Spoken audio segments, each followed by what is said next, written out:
Hello दोस्तों, मैं हूं विजय चौहान और हम देखने जा रहे हैं कोल्ड अपसेस। तो कोल्ड अपसेस क्या होता है? कोल्ड अपसेस एक क्रोनिक अपसेस है। यह क्रोनिक डिसीज के कारण हो सकता है। क्रोनिक डिसीज क्या क्या हो जाएगी, जैसे कि कोल्ड अपसेस के कोज क्या क्या हो जाएंगे? ट्यूबरकुलोसिस हो सकता है। ट्यूबरकुलोसिस का भाई क्या है? लेप्रोसी, एक्टिनोमाइकोसिस और मदुरा फुट। मदुरा फुट ये क्या है? कोल्ड अपसेस के कारण है। अब हम आगे देखने जा रहे हैं कोल्ड अपसेस क्यों होते हैं। यह एक क्रोनिक अपसेस होते हैं, यह क्रोनिक डिसीज के कारण हो सकते हैं।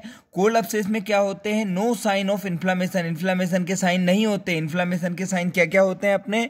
रेडनेस होती है, बोले तो rover, Keller, tumour, dolour, loss of function, ये क्या है? साइन। ये सब एब्सेंट रहेंगे कोल्ड अपसेस में। ठीक है, हम कोल्ड अपसेस के एग्जाम्पल के लिए क्या देखेंगे? सर्वाइकल ट्यूबरकुलर लिम्फेडेनाइटिस के बारे में देखेंगे।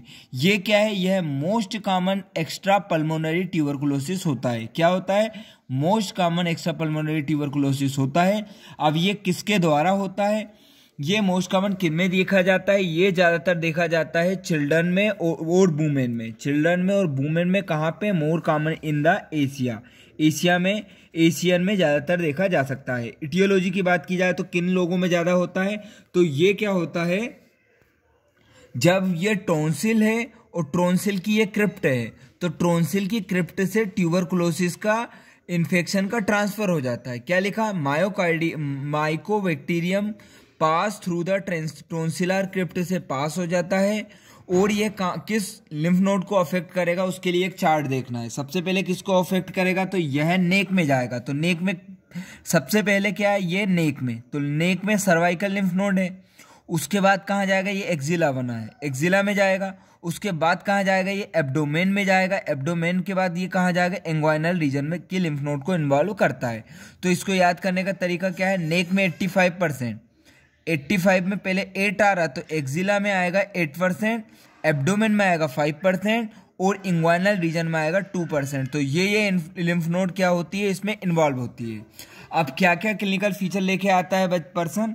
तो ये ज़्यादातर 11 से लेके 30 ईयर का व्यक्ति होता है, या ज़्यादातर बच्चे और महिला ही होती है। ठीक है, ये HIV इम्यूनो कॉम्प्रोमाइज लोग होते हैं, ये इनको ज़्यादा रिस्क होता है। ठीक है, तो टीबी में होता क्या है? यहाँ पे पेनलेस स्वेलिंग का साइज बढ़ता जाता है। पेनलेस स्वेलिंग होती है जिसका साइज बढ़ता जाता है, और इसमें मोर देन 1 और मोर लिम्फ नोड इन्वॉल्व रहती है। यह प्रोग्रेशन कब तक? फ्यू वीक से लेके फ्यू मंथ तक इसका प्रोग्रेशन होता है। ठीक है, अब हम देखने जा रहे हैं कुछ सिस्टमिक सिम्टम्स क्या क्या आते हैं टीबी में। तो क्या क्या आते हैं भाई? चिल्स होता है, फीवर आता है, वेट लॉस होता है, फटीग होता है, नाइट स्वेट होता है। तो पर्सन को ये कंप्लेन भी रहेगी। अब हम स्टेज ऑफ ट्यूबरकुलर लिम्फेडेनाइटिस पढ़ रहे हैं। तो स्टेज कितनी होती है? 5 स्टेज है। तो इसमें लिख रहा है लिम्फेडेनाइटिस, तो हम स्टेज ऑफ लिम्फेडेनाइटिस हो जाएगी। इस स्टेज में क्या होता है? इसमें नॉन टेंडर लिम्फ नोड रहती है। इसको दबाओगे तो दर्द नहीं होगा। नॉन टेंडर, डिस्क्रीट, सब अलग अलग लिम्फ नोड रहेगी। मूवमेंट करने पे मोबाइल रहेगी और पाल्पेट करने पे फर्म कंसिस्टेंसी की रहती है। ये कौन सी स्टेज है? Stage of lymphadenitis. इसके बाद क्या होती है अगली स्टेज? अगली स्टेज को हम कहते हैं स्टेज ऑफ मेटिंग। इसमें क्या होती है? लिम्फ नोड टुगेदर मिल जाती है, टुगेदर मिल जाती है, और इसकी कंसिस्टेंसी कैसी होती है? फर्म होती है। और ये क्या है? पैथोग्नोमिक है। ध्यान रखना, ये स्टेज ऑफ मेटिंग ट्यूबरकुलोसिस का पैथोग्नोमिक है। इसके साथ साथ किसमें मेटिंग मिल सकती है? लिम्फोमा एक कंडीशन है, उसमें भी मेटिंग मिल सकती है। अब हम पढ़ने जा रहे हैं स्टेज नंबर 3। तो स्टेज नंबर 3 क्या है? कोल्ड अपसेस। तो कोल्ड अपसेस का क्या है? यह एक केजिएटिक नेक्रोसिस है। कोल्ड अपसेस में क्या रहता है? इसमें केजिएटिक नेक्रोसिस होती है। इसमें जो लिम्फ नोड की स्वेलिंग है, लिम्फ नोड जो इकट्ठी हुई है, मेटिंग हुई है, कोल्ड अपसेस में क्या होगी? फ्लक्चुएंट स्वेलिंग होती है नेक में। ठीक है, अब इसमें क्या क्या साइन मिलेंगे? तो इसमें भैया वही अपने कोल्ड अपसेस में पहले ही बात कर चुके थे कि भाई no local rise of temperature, मतलब इन्फ्लामेशन के साइन नहीं मिलेंगे। तो no local rise of temperature, no tenderness, no redness, और जो स्वेलिंग है ना, अपसेस है ना, वो कैसे दिखेगा? सॉफ्ट रहेगा, सिस्टिक रहेगा, फ्लक्चुएंट स्वेलिंग रहेगी, फ्लक्चुएशन स्वेलिंग रहेगी। ठीक है, ट्रांस इल्यूमिनेशन टेस्ट इसमें क्या आएगा? नेगेटिव आएगा। हम इसको स्टेनोक्लीडोमास्टोइड कॉन्ट्रैक्शन टेस्ट कराएंगे तो ये स्वेलिंग क्या है, लेस प्रोमिनेंट हो जाएगी। तो यह इंडिकेट करेगा यह डीप है टू द डीप फेसिया। ठीक है, अब इसकी डिफरेंशियल डायग्नोसिस क्या है, कोल्ड एब्सेस की डिफरेंशियल डायग्नोसिस है ब्रेकियल सिस्ट। तो ब्रेकियल सिस्ट क्या है, लॉन्गर ड्यूरेशन से, जैसे कि बचपन से प्रेजेंट हो सकता है और इसमें अदर लिम्फ नोड भी इन्वॉल्व रहती है। अब ट्रीटमेंट क्या है कोल्ड एब्सेस का, तो हम क्या करेंगे, इसको नॉन डिपेंडेंट एस्पिरेशन करेंगे। हमें बाइड बोर निडल का यूज करना है इसमें। ठीक है, तो इससे क्या होगा, बाइड बोर निडल का यूज करने से क्या होगा, एक तो ये क्या है, इसमें साइनस का chance avoid using a wide bore needle to avoid persistent sinus बनने का जो चांस है वो कम हो जाएगा। और ये थिक रहता है, केजिएटिंग मटेरियल क्या है अपना, थिक है बहुत ज़्यादा, इसलिए हम बाइड बोर निडल का यूज़ करेंगे। अब हमें ध्यान रखना है इंसिजन और ड्रेनेज नहीं करना है, क्योंकि इंसिजन और ड्रेनेज कर दिया तो वही साइनस बनने का खतरा ज़्यादा है, कोजेज परसिस्टेंट साइनस बन सकता है।